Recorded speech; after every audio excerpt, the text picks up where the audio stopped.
not in alignment with your soul's chosen destiny of awakening and service. An open body, open mind, and focusing on the cycle of breath.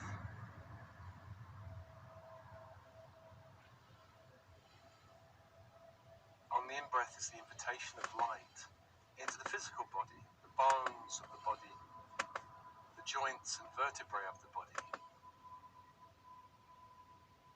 Light into the bones.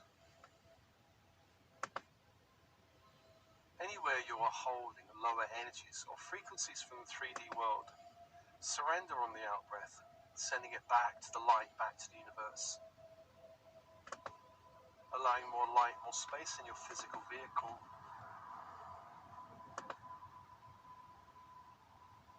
And on the in-breath, inviting light into the blood of your body. The blood cells of the body. And on the out-breath, purging and releasing of older energies, especially ancestral energies, that's not in alignment with your soul's chosen destiny. Sending it back to the light. And breathing light on the in-breath into all organs and systems of your body. And again, the invitation is to purge on the out-breath all lower energies, sending it back to the light.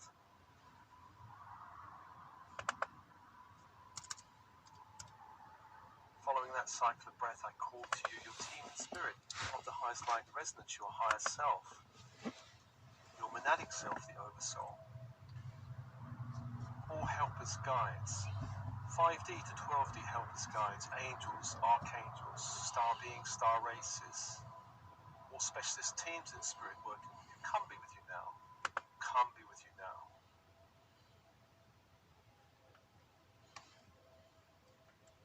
Feel the shift, feel the connection to your team in spirit, the unseen friends.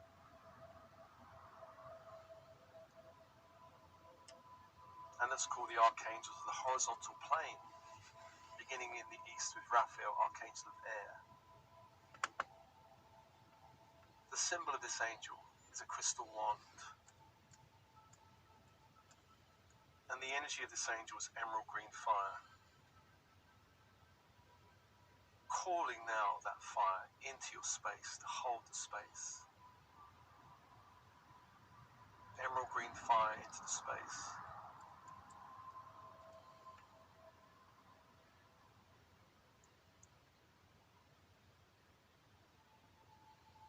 Let's call to the south to Michael, archangel of the element of fire.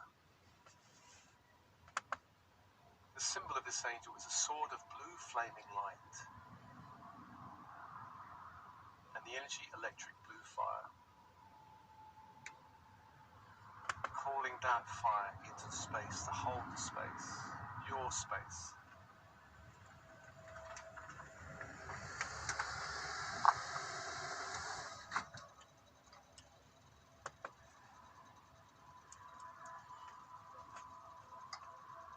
And to the west, Gabriel, archangel of water.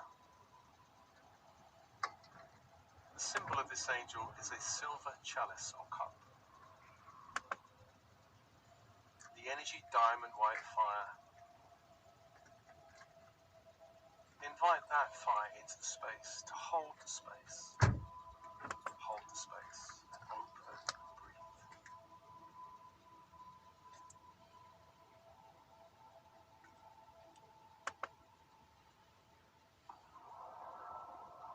Don't cast that spell. It's too dangerous. To the north is Uriel, archangel of space. Multiverse. The symbol of gold pentacle. The energy will be ready. Your desecration of reality. Invite that fire into the space to hold the space. It was the only way. For angels, for But energies. I never meant for any of this to happen.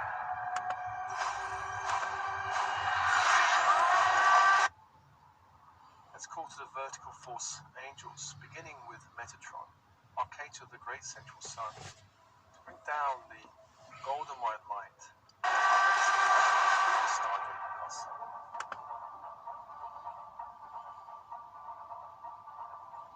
Down into the space, the building you're in. Wanda. Walls around you, Highness, door and windows show up. around you, I made mistakes, the floor beneath and you, people were hurt. I'm not Ceiling here above to you. talk about Westview. Then what are you here for? I need your help. It's what? What do you know about the multiverse? Floating into space.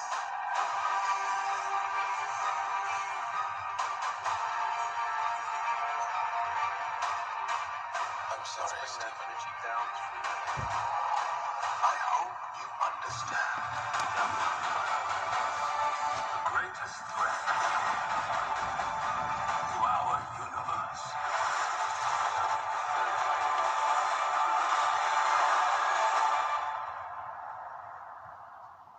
is you. Down through the throat that opens. Things just got out of hand. Down through the heart opens, anchoring into the heart.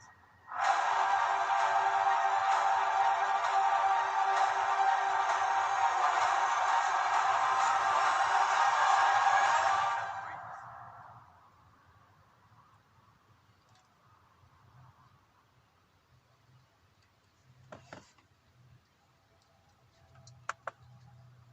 And let's call to Sandophon from the crystalline grid of the earth below to bring that light up, diamond white light up to the room, the space you're in.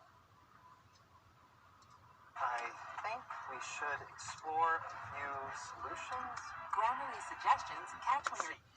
Welcome back to New Rockstars. I'm Eric Boss, and this is a breakdown of Doctor Strange in the Multiverse of Madness, a movie that teaches us all a valuable lesson about what happens when Marvel fans dream too big. The Scarlet Witch will break all your toys and make you watch. Director Sam Raimi gave us the MCU's first true horror film that also rewrites the rules of the MCU in so many cool ways. So let's break down this movie scene by scene for the incredible attention to detail and deeper layered meaning that you might have missed. Also, we have a new Multiverse of Madness inspired latest obsession shirt that looks amazing. You gotta get your hands on that one over at newrockstarsmerch.com. So the Marvel Studios title card in this movie has been updated. The shots that previously showed in-game moments have all been replaced with Wanda's Scarlet Witch power-up and WandaVision, and various shots of Doctor Strange from the 2016 film Infinity War and Endgame. The final shot on the M of Marvel Studios is Strange's final scene in the 2016 film, but in the inner top of the R was Wanda's team up with her family in WandaVision. So this is actually the first time anything from a Disney Plus title has made it into the title card, just proving how important Wanda's experience with her kids from that show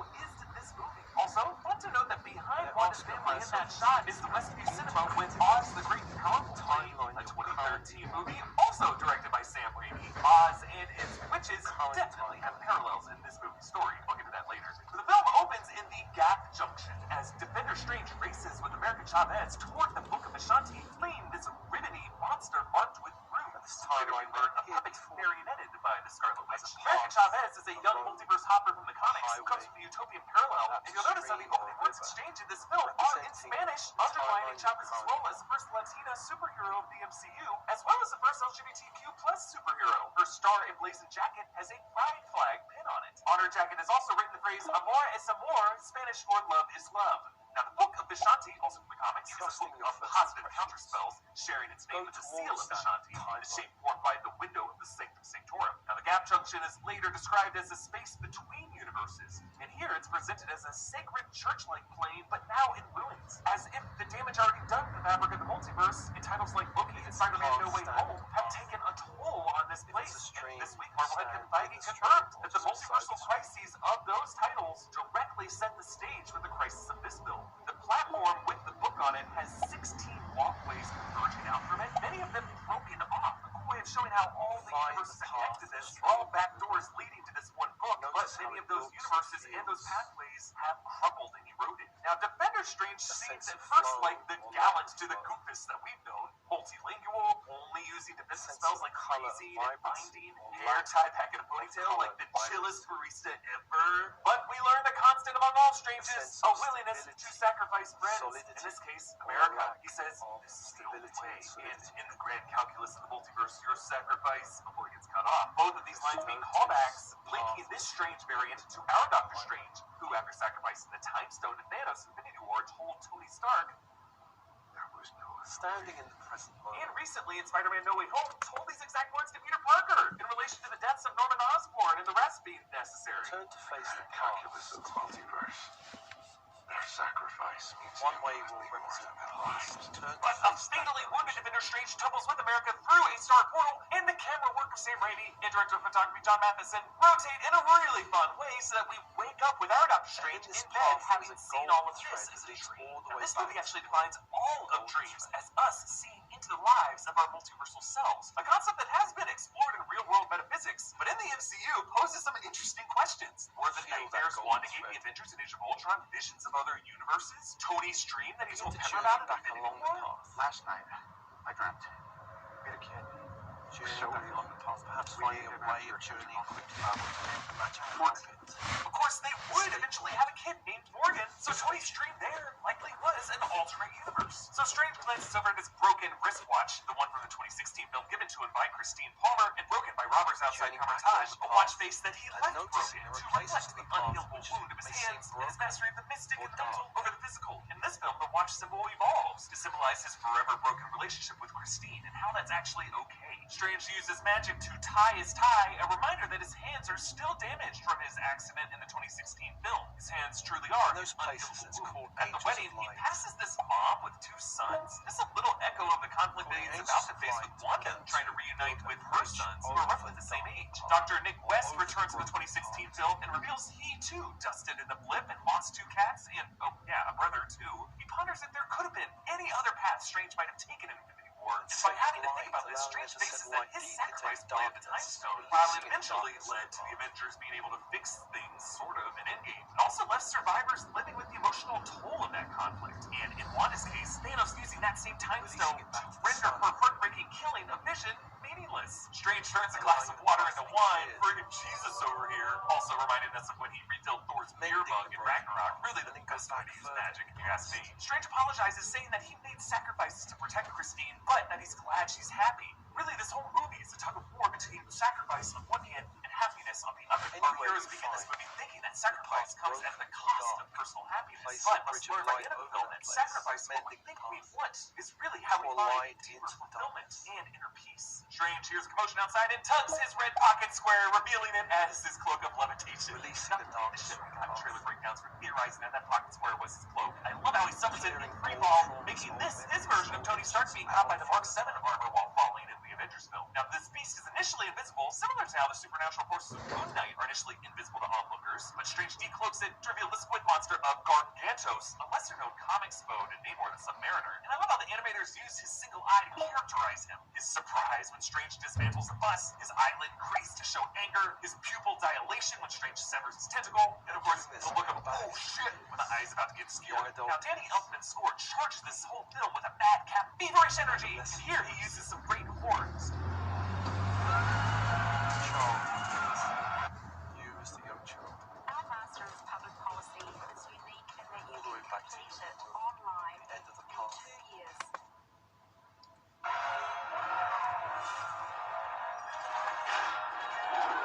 Evoking Masority's Night on Bald Mountain, aka the Fantasia Devil Music.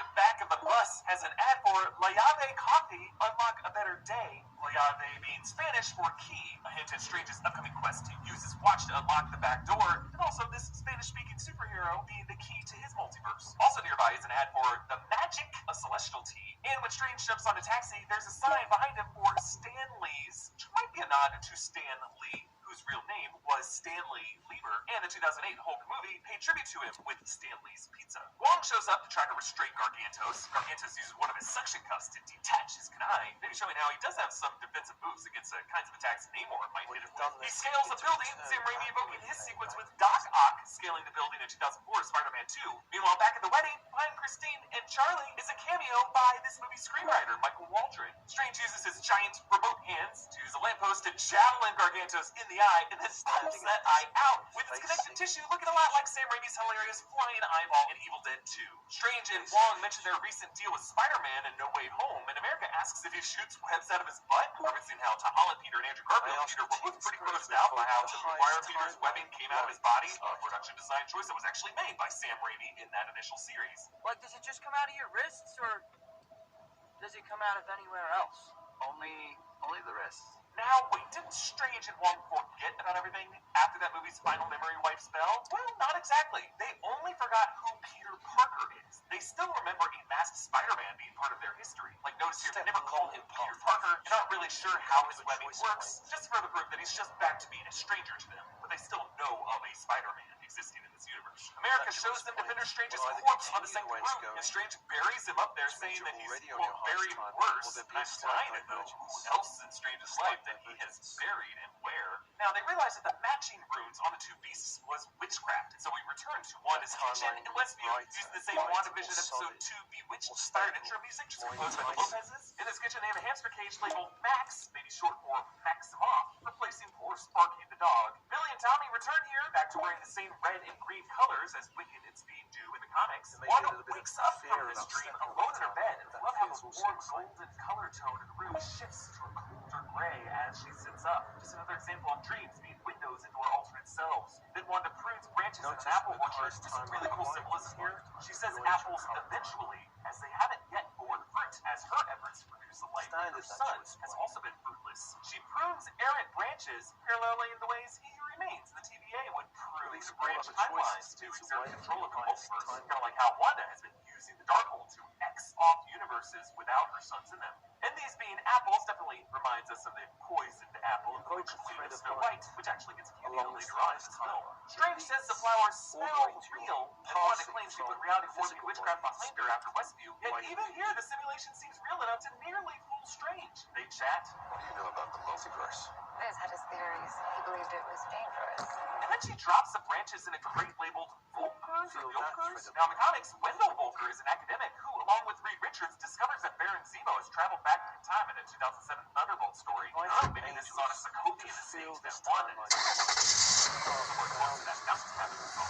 Wanda says there are other Avengers, and Strange mentions the Archer with the Mohawk, and several bug-themed crime fighters, of course referring to Hawkeye, Ant-Man, the Wasp, Spider-Man, and possibly now the Scarlet Scarab from Moon Knight. And he says, there actually is a vintage Marvel superheroes lunchbox with Spider-Man cap and Thor on the front, Fantastic Four on the back, and on the sides, Scarlet Witch, Daredevil, and Yellow Jackets. Wanda mistakes using America's name when Strange hadn't yet. So she drops the illusion, that red hex looking just as it did when it warped the structures of Westview and WandaVision. All of this coming from the Darkhold, Marvel's Book of the Damned, which Wanda got from the witch Agatha Harkness in WandaVision. This whole dead landscape is likely near that mountain cabin. From the WandaVision post-credit scene, all the plants now rotting more and more as the Darkhold corrupts the landscape. And actually, in the background of this burned orchard are the ruins of some structure. That was probably what the large house was when the illusion was up. That structure might be the cabin she was in the WandaVision post-credit scene. Wanda's Scarlet Witch wardrobe has evolved since we last saw it in WandaVision. Scratches radiate from the heart region, showing how her fracturing of reality all stems from a broken heart. And the stitching on her collar leaves an opening in the shape of Vision's Mind Stone, reflecting how that heartbreak began when she had to shatter her love's mind in Infinity War. Wanda says America's sacrifice would be for the greater good, which Strange says is the justification of their enemies. But it's also essentially what Defender Strange told America. So when Wanda criticizes Strange for giving up the Time Stone in Infinity War so that Thanos could render her heartbreaking sacrifice to her vision pointless, she's totally right. Strange is a hypocrite. It doesn't seem fair. Back at Kamar-Taj, Wong explains that the Scarlet Witch was prophesied to either rule or annihilate the cosmos, recalling what Agatha read from the Darkhold. Her power exceeds that of the Sorcerer Supreme.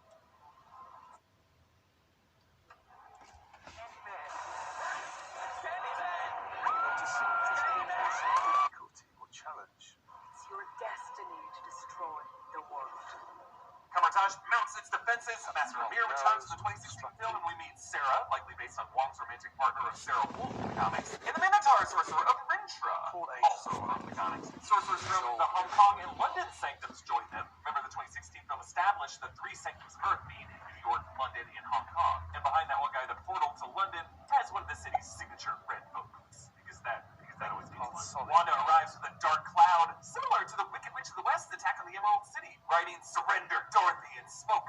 This being another witch demanding the magic girl from another reality give herself up so she can use her in her quest to power. Actually, you can map this whole movie over the Wizard of Oz. The shots of them running along a brick road, Defender Strange being the brainless scarecrow who ends up wobbling around puppeted, Our Strange, the heartless Tin Man who cuts, Wong, the lion who gets his nerve, the Illuminati, of course, the great and powerful Oz, ultimately proving to be total liars, Variant Christine, Glinda the Good Witch, who ultimately teaches Strange that there's no place like his home reality. I mean, The Wizard of Oz is one of the coolest, scariest, and most visually inventive films of all time. Any multiverse movie is right to follow its lead. Wanda probes the Grimmatage barrier and then finds a sneak your way in by whispering into the mind of one sorcerer, similar to how she dismantled the Avengers in Age of Ultron by implanting visions in their temples and just freaking them out. She blasts the hell out of Kamar-Taj, all of its artillery and its archers, leaving one poor sorcerer in pain that she just obliterates, which seems cruel at first, but the guy was also in a lot of pain. You can also read it as an act of mercy. Strange traps Wanda in a mirror dimension trap that ticks down with mechanical music box music until the shards jab out at her. At this point, Wanda's fingertips have turned black, the way